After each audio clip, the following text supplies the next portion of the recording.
बहुत बहुत धन्यवाद संचालक महोदय। महाराजा सुहेलदेव जयंती का जो पर्व है, ये पर्व हम लोगों के लिए बहुत गर्व की बात है।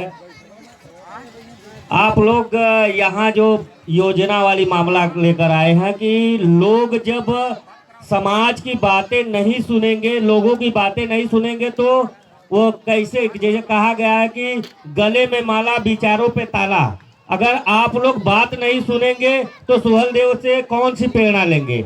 आप आए हैं, हम जब से हम लोग आए हैं कोई भी अपने जगह आ नहीं पाया। अरे आना है मंच में बैठ जाइए, यहाँ बैठ जाइए, बैठिए, कम से कम बात सुनिए। यहाँ आपके गांव पे आप लोग धन्यवाद, बहुत बहुत आपका समझ लिए धन्य मानिए कि आपके गांव में हमारे इतने फौजी आए हैं जो देश की सेवा करते हैं। हम लोग अपने आप को गर्व समझना चाहिए, लेकिन यहाँ देख रहे हैं कोई इधर तो कोई उधर तो कोई उधर। तो महाराजा सुहेलदेव जयंती, जो राष्ट्रवीर महाराजा सुहेलदेव की 1016वीं जयंती मनाई जा रही है। महाराजा सुहेलदेव जन कल्याण सेवा समिति के नेतृत्व में मैं इस संगठन को पहले तो बहुत बहुत आभार प्रकट करता हूं कि आप लोगों ने ये जो गांव-गांव में चर्चा चालू कर दिया कि हर गांव में जयंती होना चाहिए।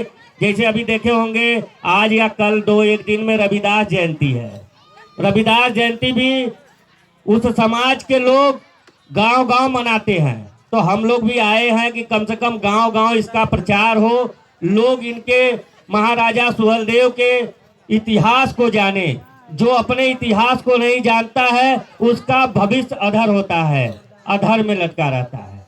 पहली बात। दूसरी कि हम लोगों को शिक्षा के प्रति जागरूक होना होगा, क्योंकि महाराजा सुहेलदेव जब उस जमाने में इतने विद्वान थे तो अनपढ़ नहीं रहे होंगे, वो पढ़े लिखे होंगे। तो आप लोग अपने बच्चों को शिक्षा के तरफ अग्रसरित करिए और ये दिमाग मत लगाइए कि उनका बेटा कॉन्वेंट में है, मेरा बेटा प्राइमरी में है। आप प्राइमरी के बच्चे ही देश चला रहे हैं। मोदी जी के बारे में आप लोग सुने होंगे, देखे होंगे, वो प्राइमरी से आए हैं। और अभी आप सीएम जो प्रदेश का है योगी जी, ये भी प्राइमरी से आए हैं। द्रौपदी मुर्मू जी, वो भी प्राइमरी से आई हैं। और आपका इसके पहले जो राष्ट्रपति प्रधानमंत्री थे सभी लोग प्राइमरी से ही आए हैं। और जो इंग्लिश मीडियम की होता है, इंग्लिश मीडियम में अधिकतर लोग पब्लिक सेक्टर की तरफ भागते हैं, क्योंकि एमबीए हुआ, एमसीए हुआ, बीसीए हुआ, ये जाते हैं हमेशा पब्लिक सेक्टर की तरफ। और हम लोग यहाँ आए हैं सुहेलदेव जयंती मनाने की जो प्रक्रिया है, जो हमारा कल्चर गांव-गांव गली गले चले, उसके प्रचार प्रसार में हम लोग आए हैं। और सबसे बड़ी बात कि यहाँ हम तो इसलिए स्पेशली आए हैं क्योंकि संतोष भैया हमको बुलाए हैं, माननीय अध्यक्ष जी बुलाए हैं कि आप आ जाइएगा। आप लोग देखे होंगे सोशल मीडिया अगर आपके पास होगा, पेपर आता होगा, तो आप लोग देखे होंगे जागो राजभर जागो एक संगठन है। वो संगठन राजभर समाज के अधिकार की लड़ाई लड़ रहा है। और अधिकार की लड़ाई, वो अधिकार की लड़ाई जो सचिवालय, न्यायालय, विश्वविद्यालय में हमारे बच्चे पहुंचे। 78 साल देश आजाद हुए हो गया है, एक भी राजभर आईएएस नहीं है।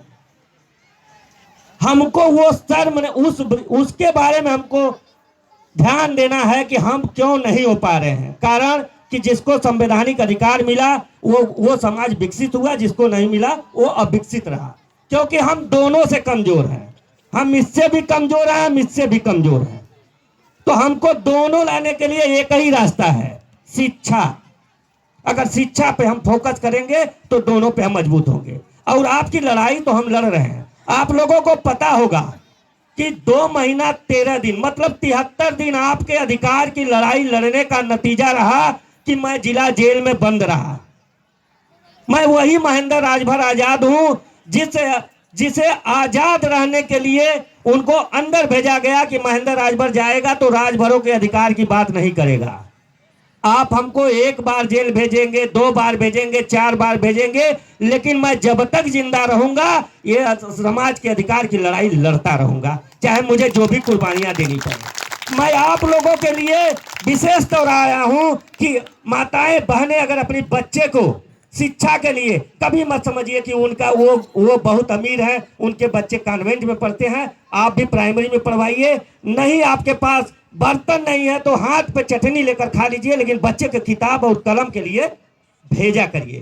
क्योंकि आज की लड़ाई तलवार से नहीं है, आज की लड़ाई कलम और दवात से है, और जो कलम और दवात का प्रयोग करेगा वही आगे विकास करेगा। हमारी लड़ाई इस पे है। अभी यहाँ एक डॉक्टर साहब आए हैं, हमको बड़ी खुशी हुई।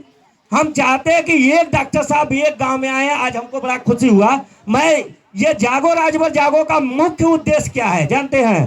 कि हर गांव में ऐसे डॉक्टर पैदा हो, हर गांव में सिपाही पैदा हो, हर गांव में चपरासी पैदा हो, हर गांव में फौजी पैदा हो, हर गांव में दरोगा हो, सिपाही हो, एसआई हो, आईजी हो, डीआईजी हो, बाबू हो, चपरासी हो, तहसीलदार हो, कानूगो हो, अमीर हो। हम उसके लिए आए हैं, हम आपसे वोट मांगने नहीं आए हैं। हम ये नहीं कहे हैं कि हमको जिताइए, हम आपकी लड़ाई लड़ेंगे। जो अधिकार की लड़ाई लड़ता है, आज हमारे समाज के दोनों नेता महेंद्र राजभर को गद्दार कहते हैं। क्यों कहते हैं? क्योंकि मैं आपके अधिकार की लड़ाई लड़ता हूं। अगर आपकी अधिकार की लड़ाई लड़ूंगा तो उनका नुकसान होगा, क्योंकि आप जागरूक होंगे। तो इनको लगता है कि ये गुमराह कर रहा है। तो मैं यहाँ बूथ अध्यक्ष बनाने नहीं आया हूँ, मैं सेक्टर अध्यक्ष बनाने नहीं आया हूँ, मैं आपको विधानसभा अध्यक्ष बनाने नहीं आया हूँ, मैं आपको सिपाही दरोगा लेखपाल बाबू चपरासी अमीन बनाने आया हूँ। मेरी लड़ाई उसके लिए है। आप लोग उस पर ध्यान दीजिए, आप लोग शिक्षा पर ध्यान दीजिए। महेंद्र राजभर लड़ने के लिए अगर महेंद्र राजभर को कुर्बानियां देनी पड़ेगी, अगर प्रकृति ने कुछ नहीं बिगाड़ा तो मैं आप लोगों को गारंटी देता हूं कि 2027 तक ये सरकार झुकेगी। कहा गया है कि झुकती है दुनिया, झुकाने वाला चाहिए। जैसे सबसे बड़ी क्रांति जर्मनी और अमेरिका के बाद अगर सबसे बड़ी क्रांति थी तो किसानों की क्रांति थी 370 दिन, सबसे बड़ी क्रांति। और वही क्रांति, जैसे ये राजभरों की जो लड़ाई है, हम दूसरी आजादी की पहली क्रांति है, जिसका नाम ही दिया गया है जागो राजभर जागो। ये आपके अधिकार की लड़ाई लड़ने आया है। यहाँ आपको जिला पंचायत बीडीसी प्रधान विधायक मंत्री सांसद बनाने नहीं आया है, न उसकी बात करने आया। आप लोग अपने बच्चों को पढ़ाइए। बच्चों को पढ़ाने पर जितना आप फोकस करेंगी, हम आरक्षण लेके क्या करेंगे कि जब आपके बच्चे ही नहीं पढ़ेंगे तो आरक्षण किस काम का। हाँ, ये चीज ये जान लीजिए, कुछ लोग आपसे कहेंगे आरक्षण मिलेगा तो बस बच्चों को ही काम आएगा, शिक्षा पे नहीं। जितनी भी योजनाएं आती हैं सरकार की, चाहे सेंट्रल की हो चाहे स्टेट गवर्नमेंट की, जितनी भी योजनाएं आती है वो योजनाएं पहले आपको मिलेगा। हम उसकी लड़ाई लड़ने आए हैं। हमारी लड़ाई ये है, और इस लड़ाई का नतीजा है कि दोनों का दोनों हमारे समाज के, जो कहा जाए कि मसीहा कहे जाने वाले, दोनों समाज को गुमराह कर रहे हैं। अभी आप एक ताजा आप लोग जान लीजिए कि हम हाई कोर्ट में आप लोगों की लड़ाई लड़ते हैं। ये गवाह हैं संतोष जी, बालाजी, फौजी जी, तमाम यहाँ इतने लोग हैं कि मैं आप लोगों की लड़ाई लड़ता हूं, जिसमें सर्वे हुआ। सर्वे के बाद सरकार ने रिजेक्ट कर दिया उस फाइल को। वो फाइल को रिजेक्ट करने का नतीजा था हम उस रिजेक्शन के खिलाफ फिर दोबारा हाई कोर्ट गए हैं। और हमारे ही समाज के ये मंत्री कह रहे हैं कि वो रिजेक्ट जो हुआ था एससी का हुआ था, जबकि रिजेक्ट हुआ एसटी का। अभी जिस दिन हम जेल गए थे उसके पहले रिजेक्ट हुआ है। हम 18 सितंबर को जेल गए थे, 18 सितंबर को ही रिजेक्ट हुआ है। हम उसके खिलाफ भी 17 दिसंबर को हाई कोर्ट गए हैं। हाई कोर्ट एक्सेप्ट हो गया। 3 तारीख को मुकदमा की सुनवाई हुआ, जिसमें कि भारत सरकार को, राष्ट्रीय जनजाति आयोग को, राष्ट्रीय जनजाति मंत्रालय को, आरजीआई को, समाज कल्याण मंत्री, सबको दिया गया है।